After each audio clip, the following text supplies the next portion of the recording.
Banjara beats में आपका स्वागत है। मैं हूं ज्योति प्रकाश खरे।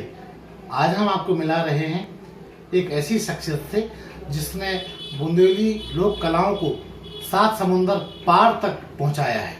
मिलिए श्री पन्नालाल असर से।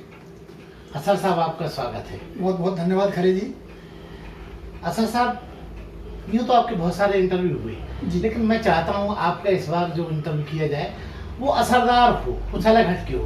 तो पन्नालाल असर एक्चुअल में कई विधाओं के मामले में जाने जाते हैं जी, लेकिन असल में उनका जो असरदार पक्ष है जो वो छुपाए रखते हैं, आज आप उसको हमें बताएं। बहुत अच्छा और कठिन प्रश्न पूछा है, लेकिन जब प्रश्न आपने पूछा है तो जवाब देना मेरा कर्तव्य है।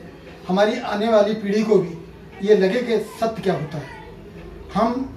मैं इन पंक्तियों के साथ अपना असर आपके समक्ष रख रहा हूँ। वो असरदार कहाँ तक है इसका मूल्यांकन आप लोग और सुधी श्रोता लोग करेंगे कि कौन है जो उसूलों पे चलता है, कौन है जो उसूलों पे चलता है, आज के दौर में सच खलता है। कौन है जो उसूलों पे चलता है, आज के दौर में सच खलता है। एक बाप 10 बच्चों को तो पाल लेता है, एक बाप 10 बच्चों को तो पाल लेता है, 10 बच्चों से एक बाप नहीं पलता है। कौन है जो उसूलों पे चलता है, ये प्रश्न है। तो जहाँ तक मेरा निजी जीवन है तो मैं सदैव उसूलों पे चला हूँ, और उसूल ऐसे कि अगर किसी को मैंने जबान दे दी, चाहे वो आर्थिक हो, चाहे वो सामाजिक हो, चाहे वो किसी की मदद की हो, चाहे किसी के सुख में शरीक होने की हो या किसी के दुख में शरीक होने की हो, तो मैं अपनी जबान को किसी भी हालत में, भले ही मैं अस्वस्थ हूँ, बीमार हूँ, लेकिन कोशिश करूँगा कि जहाँ मैंने जबान दी मैं वहाँ उपस्थित हूँ। तो ये जो उद्देश्य है, जो मेरा व्यक्तिगत है, उस पर मैं खरे उतरने की कोशिश करता हूँ और सच कह देता हूँ। मैं छुपाता नहीं हूँ, भले ही उनको सामने वाले को बुरा लगे तो बेशक लग जाए। मैं समय का पंचुअल हूँ, नंबर 1।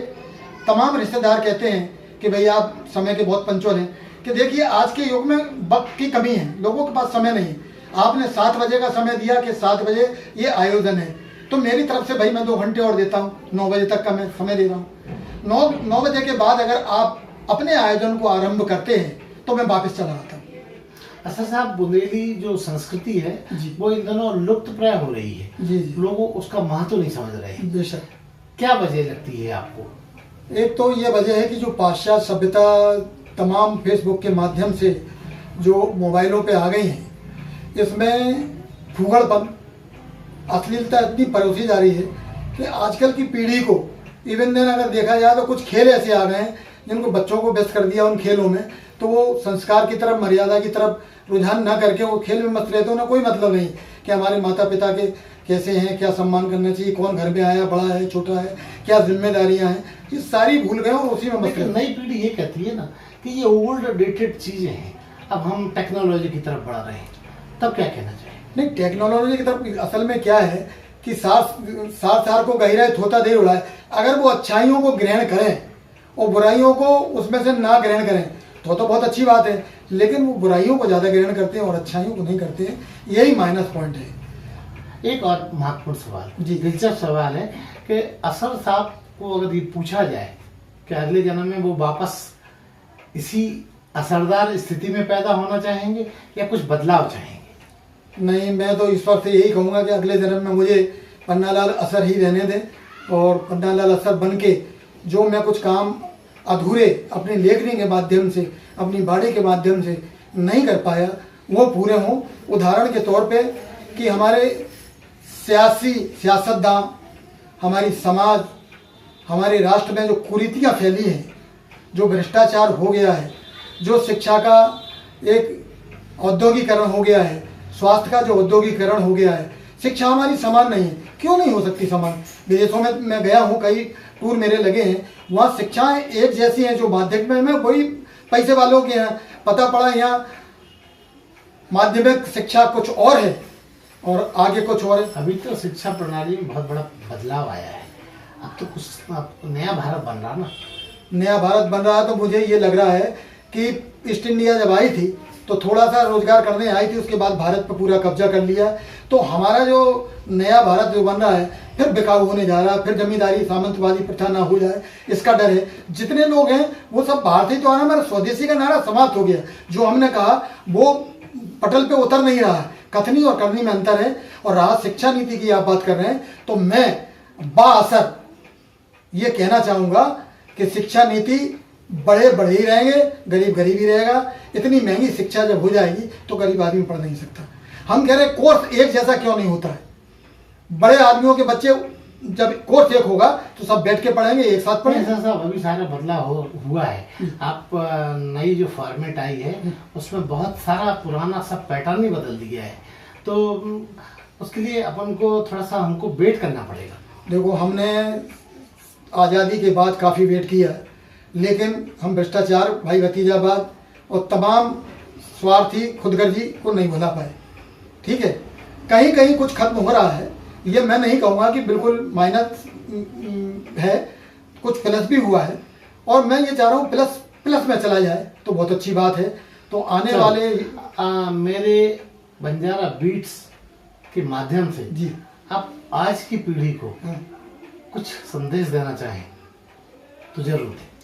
मेरा संदेश यही है आज की पीढ़ी में कि इस समय का उपयोग करें, क्योंकि समय चला जाएगा तो आएगा नहीं। 4 वर्ष की आपकी कठिन तपस्या, परेशानी, आप 40 साल आपको सुख देगी। अगर आपने अभी कुछ मेहनत नहीं की, आप सिद्धांतों पे, उद्देश्यों पे नहीं चले, आप अगर भटक गए तो ये समझेंगे भटके रहेंगे। और आप सिद्धांतों उसूलों पर चलेंगे, मन लगा करके आप एक अपना लक्ष्य साधेंगे तो आप सफल रहेंगे।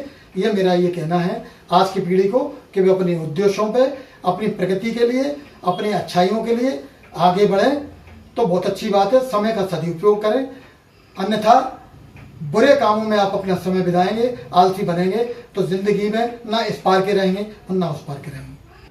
मेरो 1200 मेरो छोटो सो कन्हैया नादान, बिरज में धरे मुकुट खेले होरी।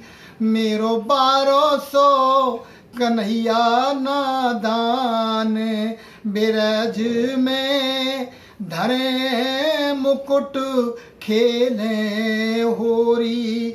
अरे हाँ मोरे रसिया धरे मुकुट खेले होरी। देखिए, इस भाग में रसिया भी समाहित हुआ है। अरे हाँ मोरे रसिया धरे मुकुट खेले होरी। अरे हाँ रे बिरज में के मन के सर घोरियो।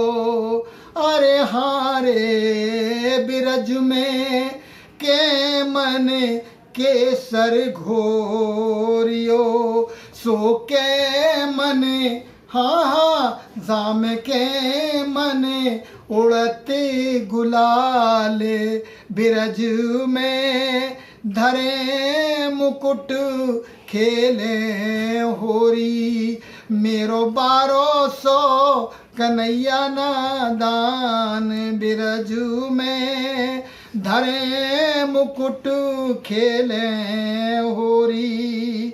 अरे हाँ रे बिरज में कोना की भींजे रंग चूनरी।